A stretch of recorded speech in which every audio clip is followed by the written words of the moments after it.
నేను మళ్ళీ చెప్తా ఉన్నా, కాంగ్రెస్ బీఆర్ఎస్ రెండు కూడా చాలాసార్లు చెప్పినా, ఇప్పుడు కూడా చెప్తున్నా, వీణా వాణిలాగా వీళ్ళిద్దరి మధ్యలో విడదీయరాని బంధం ఉంది. వాళ్ళిద్దరూ నానానికి ఒకరు బొమ్మ అయితే ఇంకొకరు బొరుసు.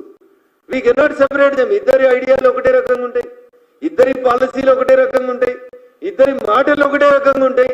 ఇద్దరికి సమదూరంగా ఉన్నటువంటి బీజేపీని ఏమంటుండు, కాంగ్రెస్ బీజేపీ కుమ్ముక్కు కాలేదని నిరూపించుకోవాలని కేటీఆర్ మమ్మల్ని అడుగుతున్నాడు. ఇంతకంటే దారుణం ఏముంటుంది? చాలా సందర్భాల్లో మేము చాలా స్పష్టంగా చెప్పినాం, కాంగ్రెస్ టీఆర్ఎస్ రెండు కూడా వేరువేరు ఉన్నాయి, భిన్నంగా ఉన్నాయి. ఇద్దరు సిద్ధాంతాలు కూడా ఒకటే. టీఆర్ఎస్ అధికారంలో ఉన్న 10 ఏళ్ళు అదే ఎంఐఎం పార్టీతో అడ్డగాగింది. అదే ఎంఐఎం పార్టీకి అసెంబ్లీలో విపరీతమైన ప్రయారిటీ ఇచ్చింది. ఒక దశలో ఎంఐఎం పార్టీనే ప్రతిపక్ష పార్టీగా చేయాలని చూసిరు మీరు. 7 ఎమ్మెల్యేలు ఉన్న వాళ్ళకి గంట మాట్లాడేందుకు అవకాశం ఇద్దరు, 3 ఎమ్మెల్యేలు ఉన్న మాకు 3 నిమిషాలు కూడా ఇవ్వకపోతురు. మీరు కూడా అప్పుడు అక్బరుద్దీన్ గారు మీరు అనుమతిస్తే మాట్లాడతామని మీరు చెబుతురు. ఇప్పుడున్న ముఖ్యమంత్రి కూడా అదే చెప్తున్నాడు.